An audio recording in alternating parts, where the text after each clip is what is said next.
Well, it's not the news we wanted to hear. The road out of our coronavirus restrictions will be long and slow, and Melburnians will have to wait to even start that journey, with the current restrictions extended by 2 weeks. There were 63 new cases today, 5 deaths, and the government says the numbers are not coming down fast enough to open up now without triggering a third wave. So stage 4 in Melbourne will continue until the 28th of the month, with a few tweaks, some easing of the curfew, social bubbles for singles, and playgrounds will reopen. With active cases in regional Victoria falling below 100, the plans to reopen there will start earlier, and we'll have more details on that soon. But first, let's bring in our state political reporter, Richard Willingham. Rich, take us through what happened today. Well, the long-anticipated roadmap, everyone was tuning in at midday today to hear from the Premier. Lots of Victorians pinning their hopes on some good news that they might be able to see some loved ones soon and get back to work. But unfortunately, the case numbers remain too high, the government says, to safely ease restrictions, so it's taking a long, cautious approach. Shortly, Elias Clure will explain the roadmap out for regional Victoria. But first, here's how the next few months will look in Melbourne. It was a Father's Day like no other, with dads and all Melburnians hoping for a quick path out of stage 4 restrictions. But with another 63 new cases, there's still a long road ahead. We can't run out of these rules. We can't sprint out of it. We have to do it in safe, steady steps so that when we open up, we can stay open. The first step is next Monday, when the curfew will start an hour later. Outdoor activity will be allowed with one other person for up to 2 hours. Playgrounds can reopen, and people living alone will be allowed to have one nominated visitor. Government-commissioned modelling shows a 64% chance of a third wave if Victoria opened up in 2 weeks' time. We need to find that sweet spot between the length of the current lockdown and the risk of resurgence. By the end of the month, if the average daily new cases drops below 50, Melbourne can take the second step. It includes public gatherings of up to 5 people from 2 different households, childcare reopening, VCE and Prep to Grade 2 students returning to the classroom for Term 4, outdoor pools and personal training can operate with restrictions, outdoor religious gatherings with up to 5 worshippers, and restrictions will also be eased for some industries, including construction and manufacturing. There are about 101,000 workers who can come back into the workforce. They currently can't work. 2 days after the Gabba hosts the grand final, and if the daily average new cases drops to less than 5 over 2 weeks, Melbourne can take the third step. Curfew would be scrapped and stay-at-home orders would be lifted, meaning people could leave their 5-kilometre zone. Outdoor public gatherings would increase to 10 people, and there'd be home visits for up to 5 people in a new household bubble. There'll also be the potential stage return of other grades to the classroom. We understand what impact this is having on parents and students. We want every child back to face-to-face teaching, but we simply cannot do that now. The third step will also see the staged return of some local sports, retail and hairdressing reopening, travel to regional Victoria would be allowed, and Melbourne's pubs, clubs, cafes and restaurants could reopen with mainly outdoor table service subject to density limits. Today was supposed to be the day the Premier gave Victorians hope. Instead, he's cruelly taken away that hope, and many Victorians are more despairing than ever before. If no new cases are recorded for 14 days by November 23, Melbourne can take a final step, with public gatherings of up to 50 people, 20 visitors at the home, some indoor dining and drinking at pubs and restaurants, resumption of all contact sport, and weddings and funerals for up to 50 people. As for masks, they'll continue to be part of the measures. I apologise for the circumstances we find ourselves in. I apologise for the reality that we find ourselves in. But we can't change that. We can't simply wish that away. It's a brighter outlook in regional Victoria. In Geelong, things are looking up. There's 19 active cases there, and there's been no increase in active cases in Bendigo and Ballarat. A cluster in Colac, started by a man who picked up the virus in a Melbourne hospital, has seen active cases there balloon to 24. Regional Victoria is essentially a step ahead of metropolitan Melbourne. But some regional areas are COVID-free. The Premier has a one-size-fits-all approach because that works for him bureaucratically. He's happy to treat Geelong the same as Bullock. It makes no sense. Regional Victoria's roadmap veers away from the Melbourne plan next week. It'll go straight to the next step. Schools will be back open in Term 4 and more retail stores can trade again.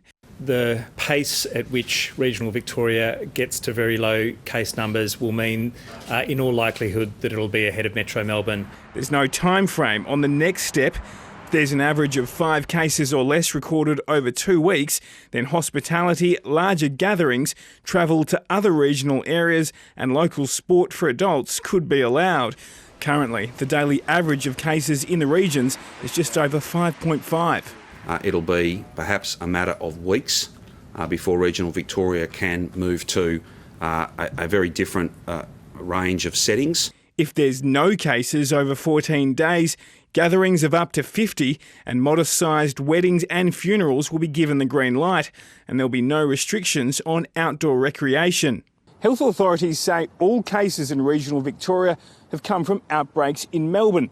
So to keep cases low, Melburnians looking for a weekend country getaway will have to wait. I think that's a natural point at which there's no risk of importing cases to regional Victoria any more than it is from regional Victoria. And despite the low case numbers, authorities are keeping a close eye on the Geelong region. We may have to treat Geelong separately. I'm giving people fair warning of that. There could be many more obstacles ahead. Elias Clure, ABC News. And the Premier, Daniel Andrews, joins me now. Premier, thanks so much for joining us. Industry groups have largely slammed the plans and say Victorian businesses will go under. You chose not to outline more support for them today. Can you give them at least some idea tonight of what the nature of this support will be? Tax measures, grants? Well, we've provided very substantial support, Mary, both in terms of direct cash grants, refunding some taxes that had been paid already, and of course waiving taxes for the future. We'll have more to say quite soon about that. I know that businesses large and small are experiencing very real pain at the moment, and if I could have provided a different timetable, given them what they were asking for, then I would have done that. But to do that now, to open too much too soon and not take safe, steady steps, they won't be open for long, Mary. They'll be open for a few weeks and then we'll be back into lockdown. That's not good for anybody, anyone. No one benefits from that. But we'll have some more to say in relation to support for those businesses. I understand where they're coming from. I understand their pain and the challenges they face. But doing this properly, opening slowly, steadily, safely and staying open, that's all together in the interest of every single Victorian, worker or business alike. Premier, you do face a real challenge, don't you, keeping people motivated after so many weeks. What are your options if there is significant non-compliance? Will it be to use a punitive approach or do you have other strategies? Well, Mary, I think it's important not to let the very selfish behaviour of a small number of people, like we saw yesterday, protests a few hundred people doing the wrong thing. That shouldn't detract from the amazing job that the vast majority of Victorians have been doing, making big and small sacrifices. And that's the key to this strategy. I want everything that Victorians have given to count for something. And if we rush to open up, if we do as some of the louder voices are urging us to do, then all those Victorians who've done the right thing and given so much, that will count for nothing. I'm very confident that Victorians will stay the course because common sense, the data and the doctors tell us that unless we defeat this second wave properly, we'll just be marching into a third wave, which will arguably be even more challenging than the circumstances we face now. Premier, it is a big ask. So briefly, do you risk losing the confidence of Victorians? No, I think Victorians know and understand. This is tough, it's difficult. We know that. Every Victorian knows that. We're all feeling it in lots of different ways, often very personal ways. But if we want a Christmas that's as close to normal as possible, and if we want a 2021 where we can lock in normal and not be bouncing in and out of restrictions every few weeks, we've got to see this wicked enemy off. We've got to defeat it. And we've got to defeat it properly. I know that there's a lot of frustration out there. I congratulate Victorians. I'm proud of everything people are doing across the state. We can't open now. If we do, if we let our frustration get the better of us and we say to ourselves, we want this to be over, therefore let's pretend that it is, well, we won't be open for very long and we'll be into an even worse position very, very quickly. I'm confident Victorians will, with me and my team, stay the course on this, slow, steady, safe, and then a COVID normal that we can lock in, not for weeks, Mary, but for all of 2021, or at least until the vaccine arrives. Premier, we appreciate your time tonight. Thank you. Thank you. And we'll bring Richard Willingham back in now. Rich, what are the big challenges ahead for the Premier? Well, there's some short-term and long-term ones. Long-term, the economic damage of this prolonged lockdown is going to do some really significant damage to this state. But that's still to come. In the short term, as you just mentioned with the Premier there, is the challenge to keep Victorians staying the course, to keep Melburnians particularly abiding by the rules, particularly with a growing vocal anger from some corners, particularly from business groups who were really hoping to get some sort of certainty about when they could reopen. There's also the political heat, and the blame game will continue, particularly over the failures of hotel quarantine. That inquiry, the code inquiry, is ongoing. And there's also lingering questions about the deficiency of contact tracing in Victoria. Some experts believe that Victoria may be able to ease restrictions sooner if contact tracing can be improved and bolstered in the coming weeks. There's other issue. Victoria has set a very high benchmark for easing restrictions when it comes to case numbers. They're very low, about 5 for over 2 weeks. Now, this could become an issue when Victorian cases start to mirror caseloads in other states, and those other states have got much looser restrictions. So that's a challenge to watch for in the coming weeks. But right now, it's all looking about how long this might be going on for. Mary? Rich Willingham, thank you very much. Well, the plan's been slammed by business groups, as we've said, and the state opposition. But many Victorians are simply resigned to the need to buckle down for a bit longer. Margaret Paul looks at the reaction. On Father's Day in Melbourne, there are no family visits, and catch-ups with multiple households are still months away. At this stage, I'm just really looking forward to like a nice sunny Christmas. We just have to do the right thing and make sure that we all get to the other side of it. I think the most depressing part is just being in isolation. That's something mental health services are worried about. I think a lot of people thought at the end of the lockdown and the curfew things would go back to normal quickly. It's clear that it has to be staged the way that the Premier's outlined it, but it still will be very stressful. Stressful for people's mental health and for the economy. What we were looking for, and in fact hoping for today, was a road to recovery. But today we've been delivered a road to nowhere. The Chamber of Commerce says the roadmap throws businesses under the bus. Many of them who have been desperately hanging on for months will see their businesses fold, and they will have to look their employees in the eye and tell them that they no longer have a job. Restaurants had been hoping they could open for outdoor dining this month, but that's unlikely, even in regional Daylesford. If the evidence says that we can't do that and it's not safe to do it, then that's really the way that I think that we should go with it, regardless of whether we want to open or not. But we want to open tomorrow. The industry group says up to a third of hospitality businesses won't reopen at all unless there's a lot of help. Our entire industry in Victoria is on its knees. It's the hardest hit industry in the country, and especially in Victoria, with many businesses having not traded in over 6 months. The entertainment industry is another feeling the pain. It's been a pretty dispiriting day for the live music sector. The live music sector was the first to close in March, and there's a chance that they won't be reopening until next March. Remote learning continues into Term 4 for many school students, but teachers say the plan strikes the right balance. We need to make sure that the welfare and safety of both of our students and our staff are taken into account in the return. There's concern about the extended rules and how they'll be enforced. We are calling on Victoria Police to exercise their discretion when they are interacting with people. Doctors say extending the restrictions is appropriate and will protect healthcare workers and all Victorians from a further wave of infections. Victorians I've spoken to across a range of industries have received today's news with a kind of resignation.